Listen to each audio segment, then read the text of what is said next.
فضیلت اعتکاف میں ایک بہت ہی اہم حدیث آ رہی ہے جو حضرت ابن عباس رضی اللہ تعالیٰ عنہ سے مروی ہے ان رسول اللہ صلی اللہ علیہ وسلم قال فی المعتکف هو يعتکف الذنوب ويجرى له من الحسنات كعامل الحسنات كلها۔ حضرت ابن عباس رضی اللہ تعالی عنہ سے روایت ہے کہ حضرت صلی اللہ علیہ وسلم نے فرمایا کہ اعتکاف کرنے والا گناہوں سے محفوظ ہو جاتا ہے اور اس کی تمام نیکیاں اسی طرح لکھی جاتی ہیں وہ ان کو خود کرتا رہا ہو۔ کیا مطلب اس حدیث کا؟ اس حدیث کا بہت بڑا فائدہ یہ ہے کہ جتنے دن انسان اعتکاف میں رہے گا ظاہر سی بات ہے وہ گناہوں سے محفوظ رہے گا۔ اس لیے میں کہتا ہوں کہ آج کے دور میں اعتکاف میں بیٹھنے والا موبائل ساتھ میں لے کر نہ جائے، اور اگر جائے تو بالکل سادہ موبائل، یہ اینڈرائڈ موبائل کسی عبادت کے غرض سے بھی لے کر نہ جائے کہ میں بیان سنوں گا، میں مسائل سنوں گا، کسی بھی غرض سے لے کر نہ جائے، بلکہ سادہ موبائل لے کر جائے، ضرورت ہو کوئی مسائل پوچھنے کا تو فون کر معلوم کر لے۔ اب باہر رہنے کی وجہ سے جو گناہ ہوا کرتے تھے، اب مسجد میں رہنے کی وجہ سے وہ گناہ سے وہ محفوظ رہے گا اور گناہ سے رک جائے گا۔ لیکن اللہ تبارک تعالیٰ کی ایک بہت بڑی رحمت دیکھیے کہ اللہ تعالیٰ فرما رہے ہیں کہ باہر رہ کر وہ جتنی نیکیاں کرتا تھا، اب ظاہر سی بات ہے کہ اعتکاف میں رہتے ہوئے وہ باہر نہیں جا سکتا، تو اب بہت ساری عبادتوں سے وہ محروم رہ جائے گا، مثلا عیادت سے، والدین کی خدمت سے، بیوی بچوں کی خدمت سے، اسی طریقے سے آس پڑوسیوں کی خدمت سے، رفاہی کاموں سے، دیگر جنازے وغیرہ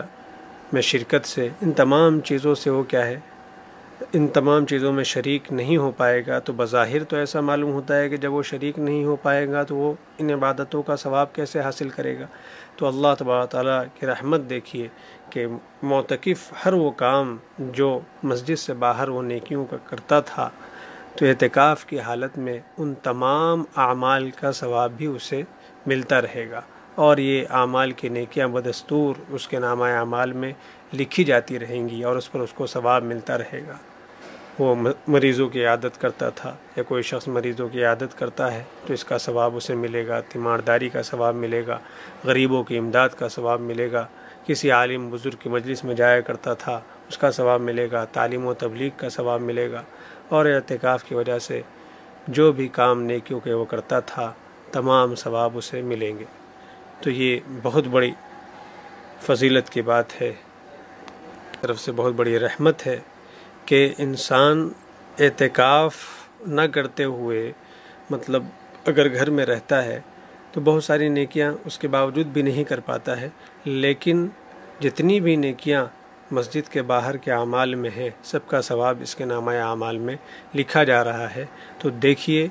اعتکاف کا اعتکاف ہو رہا ہے، گناہوں سے تو الگ بچ گیا، گویا کہ گناہوں کا میٹر اس کا بالکل رک گیا اور نیکیوں کا میٹر اس اسپیڈ سے اس گھوم رہا ہے کہ وہ صرف ایک اعمال کر رہا ہے لیکن تمام اعمال کا ثواب اسے مل رہا ہے۔ ایک بات یہاں پر ذہن نشین کر لیں کہ اعتکاف مسنون اور اعتکاف واجب میں روزہ شرط ہے، اس لیے جو شخص روزہ رکھ سکتا ہے وہی رمضان مبارک کے آخری عشرے کا اعتکاف کر سکتا ہے اور اس کا ثواب حاصل کر سکتا ہے۔ اگر نفلی اعتکاف کرنا چاہے ایک دو دن کا تو کر سکتا ہے۔ اعتکاف کرنے والے کو اس قدر ثواب کیوں دیا جاتا ہے کہ ہر قسم کی نیکی اور ہر طرح کے نیکی کرنے والوں کا ثواب بھی اسے مل جاتا ہے۔ غور کریں تو ساری چیز سمجھ میں آ جائے گی۔ اس لیے کہ معتکف اور اعتکاف کرنے والا ہر در کو چھوڑ کر اپنے رب کے در کو پکڑ لیتا ہے اور اس کے در پر جا گرتا ہے اور زبان حال سے کہتا ہے، دل ڈھونڈتا ہے پھر فرصت کے رات دن، بیٹھے رہیں تصور جانا کیے ہوئے، دل چاہتا ہے در پہ کسی کے پڑے رہیں، سر زیر بار منت درباں کیے ہوئے۔ اسی کو حضرت عطا خراسانی کہتے ہیں، مثل المعتکف مثل الذی القى نفسه بین یدی اللہ تعالی یقول لا ابرح حتی یغفر لی۔ معتکف کی مثال اس شخص کی سی ہے جو اللہ کے در پہ آ پڑا ہو اور یہ کہہ رہا ہو یا اللہ جب تک آپ میری مغفرت نہیں فرما دیں گے میں یہاں سے نہیں ٹلوں گا۔ اعتکاف کرنے والا اپنے زبان حال سے تو کچھ نہیں کہتا،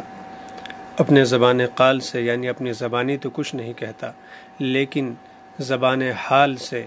اس کا سرتاپا یہ کہتا ہے کہ اے میرے مولا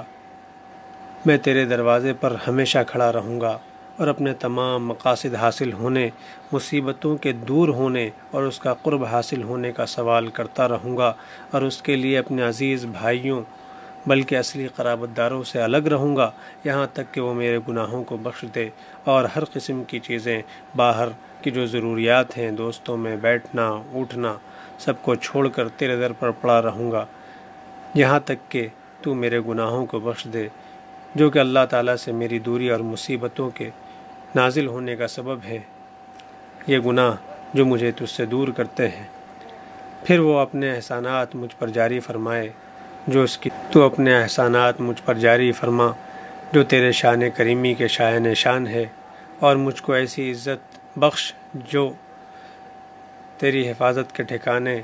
اور تیری حرمت کی حمایت کی طرف التجا کرنے والوں کو حاصل ہوتی ہے۔ اس طرح پڑے رہنے سے سخت دل بھی نرم ہو جاتے ہیں، اور ہمارا پروردگار ہمارا رب تو ہماری مغفرت کے لیے بہانے ڈھونڈتے ہیں۔ وہ داتا ہے کہ دینے کے لیے در تیری رحمت کے ہیں ہر دم کھلے، کہ آگ لینے کو جائے پیمبری مل جائے، خدا کے دین کا موسیٰ سے پوچھیے احوال۔ اعتکاف کرنے والے کا ہر رات اور خاص کر لیلۃ العید جو ہوتی ہے اس میں اعلان کر دیا جاتا ہے۔ یہاں پر معتکفین سے تھوڑی سی بے احتیاطی ہو جاتی ہے۔ اصل تو ہے کہ بھائی عید کا چاند نکل گیا، اب اعتکاف ختم ہو جاتا ہے، گھر کو جا سکتے ہیں، لیکن ایک بڑی فضیلت سے محروم رہ جاتے ہیں۔ عید کی رات کی عبادت بڑی اہم ہے اور یہ مغفرت کی رات ہے، یعنی آخری وقت جو اجرت کا ہوتا ہے اسے چھوڑ جاتے ہیں۔ اگر اعتکاف کرنے والا معتکف اس رات کو بھی مسجد ہی میں گزارے تو بہت بڑی فضیلت اور تمام عبادت اور فضیلت کو مغفرت کو لوٹ کر وہ نکلے گا۔